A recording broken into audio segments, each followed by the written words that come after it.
ଏବେ ଆପଣ ପ୍ରୋବ୍ଲେମଟା କଣ କୁହନ୍ତୁ? ମୁଁ ଏକଦମ ଟେନସନରେ ଅଛି। ଆମ ଘର ମଝିରେ ମଝିରେ ବିଭିନ୍ନ ଅର୍ଣ୍ଣାମେଣ୍ଟ ଏବଂ ଗ୍ୟାସ୍ ଚୋରି ହେଇଯାଉଛି। ଆଜି ଆଜି ସବୁ କଣ ଯାଇଛି? ଠିକ ଖବର ତ ମନେ ପଡୁନି। ସୁନା ଚେନ୍ ଲକେଟ ମୁଦି ଏମିତିକି ମୋ ମିସେସଙ୍କର ସୁନା ହାର କାଲି ନଗଦ 20,000 ଟଙ୍କା ଚୋରି ହେଇଗଲା। ଚୋରି ହେଇଗଲା? ଆପଣଙ୍କର ନା ଆପଣଙ୍କ ଘରର? ଏସବୁ ମୋର ପର୍ସନାଲ ମୋର। ଆଉ ଏ ସବୁ ଚୋରି ହେଇଛି ମୋ ଶୋଇବା ଘରୁ। ଦେଖନ୍ତୁ, ଆପଣ ଶୋଇବା ଘରୁ ଚୋରି ହେଇଛି ମାନେ କେହି ଜଣେ ଚୋରି କରିଛି। ଆଉ ଯେ ସନ୍ଦେହ ପରିସରକୁ ଆସୁଛି ଆପଣ ତାକୁ ଗ୍ରହଣ ଯୋଗ୍ୟ କରିପାରୁନାହାନ୍ତି। ମୁଁ ଆଉ ମୋ ମିସେସ ବ୍ୟତୀତ ସେଇ ରୁମକୁ କେହି ଯିବା ଆସିବା କରନ୍ତି ନାହିଁ। ତାମାନେ ଆପଣ ଆପଣଙ୍କ ମିସେସକୁ ସନ୍ଦେହ କରୁଛନ୍ତି? ଦେଖନ୍ତୁ, ମୋ କଞ୍ଜଲ ଲାଇଫ ବିଷୟରେ ମୁଁ ଆପଣଙ୍କୁ ସବୁ କଥା କହିସାରିଛି। ମୁଁ କେମିତି କେଉଁ ପରିସ୍ଥିତିରେ ମ୍ୟାରେଜ କରିଛି ଆପଣ ସେ କଥା ଭଲ ଭାବରେ ଜାଣିଛନ୍ତି। ଆଜି ଯାଏଁ ମୁଁ ତାଙ୍କୁ କେବେ ସ୍ତ୍ରୀର ସମ୍ମାନ ଦେଇନି କି ସ୍ତ୍ରୀର ଅଧିକାର ବି ଦେଇନି। କିନ୍ତୁ ନମିତା ଭଳି ସ୍ତ୍ରୀ ଚୋରି କରିଛି ଏକଥା ମୁଁ କେବେ କହିପାରିବିନି। ଦେଖନ୍ତୁ ରାମପଦ ବାବୁ, ଆପଣ ଶୋଇବା ରୁମରୁ ଚୋରି ହଉଛି ମାନେ ଏହି ଜଣେ ଚୋରି କରୁଛି। ଆଉ ଯେ ସନ୍ଦେହ ପରିସରକୁ ଆସୁଛି ଆପଣ ତାକୁ ଗ୍ରହଣ ଯୋଗ୍ୟ କରିପାରୁନାହାନ୍ତି। ଦେଖନ୍ତୁ, ମୁଁ ନମିତାକୁ ଗ୍ରହଣ କରିପାରୁନାହିଁ କିମ୍ବା ଭବିଷ୍ୟତରେ ଗ୍ରହଣ କରିପାରିବି ନାହିଁ, ଏ କଥା ସତ। କିନ୍ତୁ ନମିତା ଭଳି ସ୍ତ୍ରୀ ଚୋରି କରୁଛି ଏକଥା ନିଜେ ଭଗବାନ ଆସିଲେ କହିଲେ ବି ମୁଁ ମାନି ନେଇପାରିବି। ଆଚ୍ଛା, ଏ ବିଷୟରେ ଆପଣଙ୍କ ମିସେସଙ୍କ ସହିତ କଥା ହେଇପାରିବି? ସେ ପରମିଶନ ମୁଁ ଆପଣଙ୍କୁ ଦଉଛି। କେବଳ ମୋର ଜାଣିବା ଦରକାର ସେ ଆସାମୀ ଜଣକ କିଏ। ହେଇତ ନମିତା ଆସିଲେ।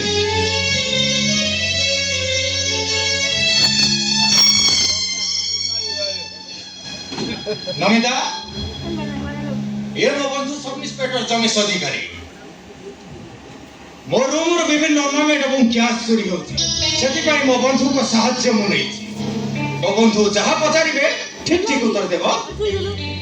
ଆଚ୍ଛା ରାମପଦ ବାବୁ, ଆପଣ ଏଠୁ କିଛି ସମୟ ପାଇଁ ଚାଲିଗଲେ ଭଲ ହୁଅନ୍ତା, ଯଦି କିଛି ଆପଣଙ୍କର ଆପତ୍ତି ନଥାଏ। ଆରେ ନା ନା, ମୋର କିଛି ଆପତ୍ତି ନାହିଁ। ଆପଣ ପଚାରିବେ ସେ ଉତ୍ତର ଦେବେ। ଆଚ୍ଛା ଠିକ ଅଛି, ଏବେ ଆପଣ ଆସିପାରନ୍ତି।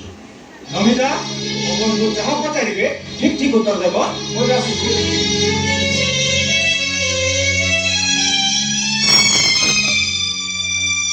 ଦେଖନ୍ତୁ ସାର୍, ଏସବୁ ବିଷୟରେ ମୁଁ କିଛି ବି ଜାଣିନି। ତମେ ଏସବୁ ବିଷୟରେ କିଛି ଜାଣ ନା?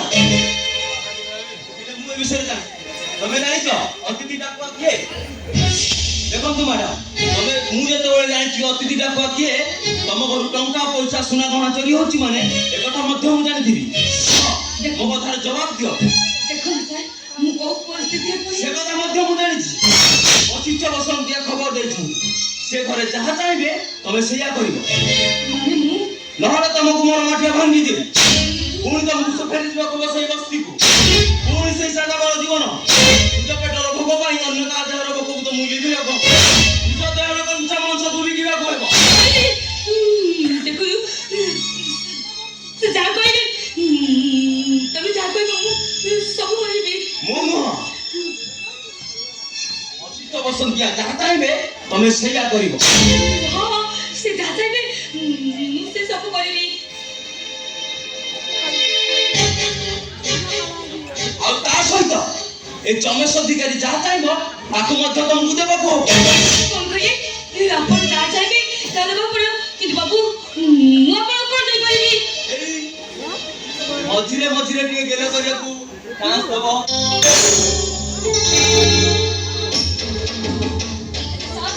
ଆପଣ ଏ କଣ କରୁଛନ୍ତି? ଆଉ ତମ ଦେହର ଭୋଗଳ କେମିତି? ମଧ୍ୟ ମତେ ପରୀକ୍ଷା କରିବାକୁ ଚାନ୍ସ ଦବ। ନହେଲେ ତମ ଗୁମର ମାଠିଆ ଭାଙ୍ଗିଦେବି। ଆରେ ଜବାବ ଦିଅ। ଜବାବ ଦିଅ। କହିଲାନି କାଇଁ? କୁହ। ରାମ।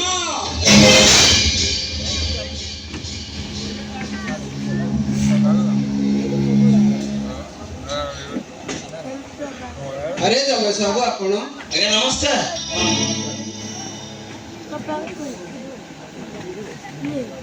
ଆସି ମୋ ଘରେ ବୋମା ତମେ ଟିକେ ଘର ଭିତରୁ ଯାଅ।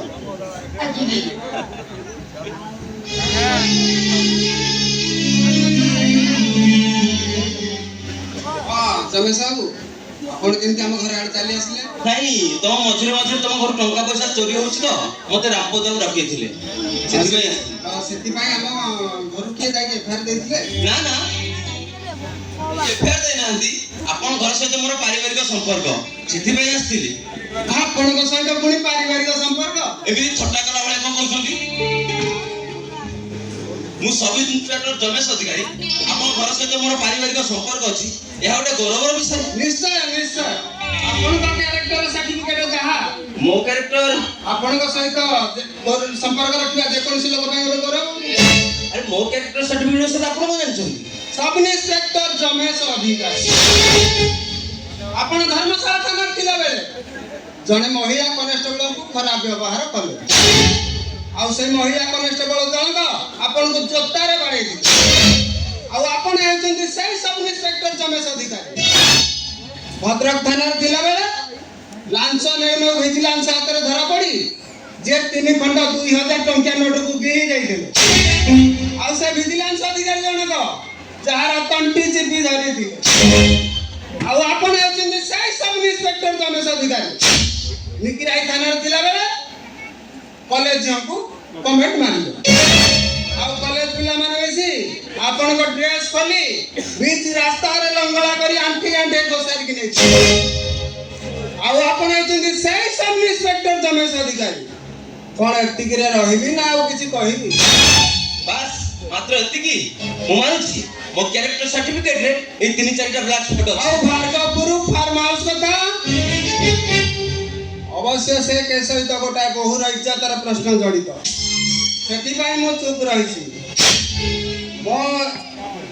ଆପଣ ଏବେ ଆସିପାରନ୍ତି। ଆପଣଙ୍କ ସାନ ଭାଇଙ୍କ ଶ୍ୱଶୁର ମାନେ ବସନ୍ତ ବାବୁ ଅଛନ୍ତି? ହଁ, ମୋ ସାନ ଭାଇର ଶ୍ୱଶୁର ପାଖରୁ ମୁଁ ସେ କୈଫିୟତଟା ଆଦାୟ କରିବି। ଠିକ୍ ଅଛି ସାର୍, ଏବେ ଆପଣ ଆସିପାରନ୍ତି। ନମସ୍କାର।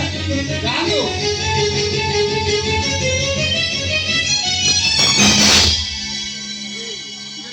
ଆଜ୍ଞା ଆସିଥିଲେ କଣ ପଳେଇ ଯାଉଛନ୍ତି? ନାଇଁ ଏଇ ମଝିରେ ମଝିରେ ଟଙ୍କା ପଇସା ଚୋରି ହଉଛି ତ ରାମପଦ ବାବୁ ଡକେଇଥିଲେ, ସେଥିପାଇଁ ଆସିଥିଲି।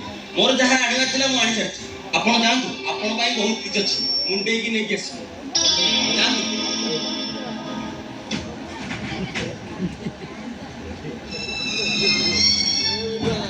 ବାପା ଧର୍ମପଦ ମତେ ଫୋନ କରି କଣ ପାଇଁ ଡାକେଇଲେ? ମୋ ଫାର୍ମ ହାଉସର ମାନସ ବୈରାଗ୍ୟ ଏବେ କେଉଁଠି? ସିଏ ବହୁତ ମିସପର୍ସନ କରୁଥିଲା। ତମେ ତ ଜାଣିଛ ସେ ବିଷୟରେ କେତେ ମୁଁ ପରଫେକ୍ଟ। ତାକୁ ଚାକିରିରୁ ବାହାର କରିଦେଇଛି। ମିଛ କଥା, ମତେ ମିଛ କୁହନ୍ତୁନି। ମୁଁ ଆପଣଙ୍କ ପାଇଁ ଶକ୍ତିପଦ ପରିଜା ନୁହେଁ, ମୁଁ ତାର ବଡ଼ ଭାଇ ଧର୍ମପଦ ପରିଜା।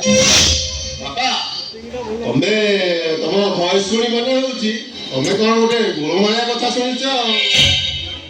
ତମେ ଆଉ ସବ୍ ଇନ୍ସପେକ୍ଟର ରମେଶ ଅଧିକାରୀ ମିଶି ମାନସ ବୈରାଗ୍ୟର ସ୍ତ୍ରୀ ତିବରେଇକୁ ବାପା ତମ ଆଗରେ କିଏ ଗୋଟେ ମିଛ କଥା କହିଛି। ମିଛ କଥା କହିଛି, ଆଉ ମିଛ କଣ ସତ କଣ ତାର ପ୍ରମାଣ ହେଉଛି ଏଇ ତିବରାଇ। ବାପା ଧର୍ମପଦ ତମେ ଯେତେବେଳେ ସବୁ କଥା ଜାଣି ସାରିଲଣି ଆଉ ତମକୁ ଲୁଚାଇ ଲାଭ କଣ? ସେଦିନ ରମେଶ ଅଧିକାରୀ ଆଉ ମୁଁ ମିଶି ଟିକେ ଡ୍ରିଙ୍କସ କରିଦେଇଥିଲୁ। ଗୋଟେ ଏକ୍ସାଇଟମେଣ୍ଟରେ କଣ ଟିକେ ଭୁଲ ହେଇଯାଇଛି ଆଉ। ଆମ ଭଳି ହାଇ ସୋସାଇଟିର ଲୋକ ଏଭଳି ଛୋଟ ଛୋଟ କଥାକୁ ଏତେ ଗୁରୁତ୍ୱ ଦେବା କଣ ଉଚିତ?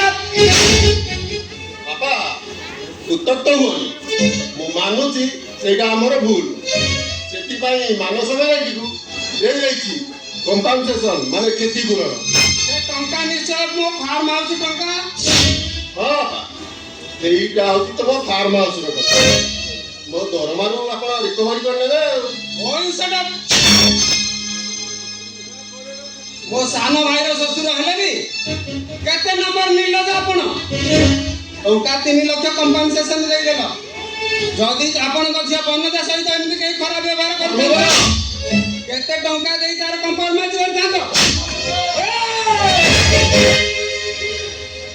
ଧୀରେ ଧୀରେ ଆପଣ ମୋ ସାନ ଭାଇର ଶ୍ୱଶୁର, ବାପା ସମାନ, ହେଲେ ସେ ନୈତିକ ଅଧିକାରଟା ଆପଣ ଏବେ ହରେଇ ବସିଛନ୍ତି। ହାତ ତଳକୁ ଖସାନ୍ତୁ, ନହେଲେ ସେ ହାତଟାକୁ ମୁଁ ମୋଡ଼ିକି ଭାଙ୍ଗି ଦେବି। ମୁଁ ଆପଣଙ୍କୁ 7 ଦିନ ଟାଇମ ଦେବି, ହିସାବ ଦେଖିବାକୁ ଯିବି। ଆଉ ସେଦିନ କେତେ ଟଙ୍କା ଆପଣଙ୍କ ଦରମାରୁ ରିକଭରି ହେବ ସେ କଥାଟା ମୁଁ ଦେଖିବି। ଆପଣ ଆସିପାରନ୍ତି।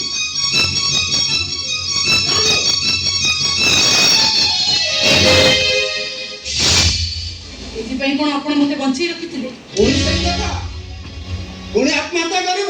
ଆତ୍ମହତ୍ୟା କରିବା ଛଡ଼ା ମୋ ପାଖରେ କ'ଣ ରାସ୍ତା ଅଛି? ଆତ୍ମହତ୍ୟା କରିବାଟା ସବୁ ସମସ୍ୟାର ସମାଧାନ ନୁହେଁ। ତାହେଲେ ଆପଣ କୁହନ୍ତୁ, ଏ ପରିସ୍ଥିତିରେ ମୁଁ ଏବେ କ'ଣ କରିବି? ସେଦିନ ସେ ଛୋଟିଆ ଗାଁ ବାହେମର ଝିଅ ଫୁଲନ ଦେବୀ ଯାହା କରିଥିଲା, ଠାକୁର ସମ୍ପ୍ରଦାୟର ପ୍ରାଣଶୀତ ହେଲା ପରେ ଫୁଲନ କ'ଣ ଆତ୍ମହତ୍ୟା କରିଥିଲା? ବରଂ ଚମ୍ବଲ ରାଣୀ ବାହେମର ଗ୍ରାମକୁ ପ୍ରତିଶୋଧ ନେବାକୁ ଯାଇ ରକ୍ତ ରଞ୍ଜିତ କରିଦେଇଥିଲା। କିନ୍ତୁ ମୁଁ ତ ହେଉଛି ଗୋଟେ ସାଧାରଣ ଝିଅ, ମୁଁ ଚାହିଁଲେ ବି କାହାଠାରୁ ପ୍ରତିଶୋଧ ନେଇପାରିବି। ସେଥିପାଇଁ ମୁଁ ତୁମକୁ ପ୍ରସ୍ତୁତ କରିବି। ମୁଁ ତୁମକୁ ଦୁର୍ଗା ବେଶରେ ସଜାଇ ଦେବି। ମୁଁ ତୁମକୁ ଅଗ୍ନି କ୍ଷେପଣାସ୍ତ୍ର ପରି ତିଆରି କରିବି। ଆପଣ ଅବଶ୍ୟ ତମକୁ ଯିଏ ପ୍ରସ୍ତୁତ କରିବ ସେ ଲୋକ ମୁଁ ନୁହେଁ।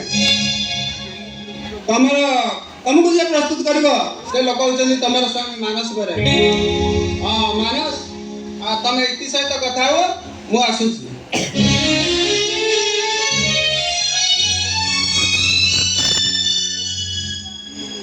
ଇତି, ତମେ ମତେ କ୍ଷମା କରିଦିଅ।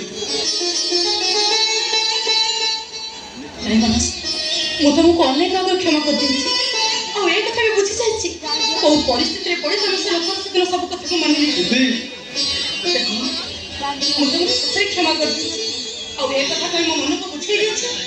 ଗୋଟେ ପୁରୁଷ ସ୍ୱାମୀ ହବା ଆଗରୁ ସେ ବାପା ମାଙ୍କର ଜଣେ ଭଲ ପୁଅ, ଭଉଣୀର ଗୋଟେ ଭାଇ, ଆଉ ଗୋଟେ ପୁରୁଷ ଭଲ ସ୍ୱାମୀ ହବା ଆଗରୁ ବାପା ମାଙ୍କର ଭଲ ପୁଅ ହୁଏ, ଭଉଣୀର ଗୋଟେ ଭଲ ଭାଇ ହୁଏ। ଆଉ ଯୋଉଥିପାଇଁ ଭଲ ଭାଇ ଆଉ ଭଲ ପୁଅ ହବାର କର୍ତ୍ତବ୍ୟରେ ତମେ ମୋ ପ୍ରତି ଅବହେଳା କରିଛ। ହେଲେ ମୁଁ ଏ କଥା ମୋ ନିଜକୁ ବୁଝେଇ ସାରିଛି, ଆଉ ଏଇଠି ବି ମୋ ନିଜକୁ ବୁଝେଇ ସାରିଛି ଯେ ତମେ ହଉଛ ଗୋଟେ ଭଲ ମଣିଷ।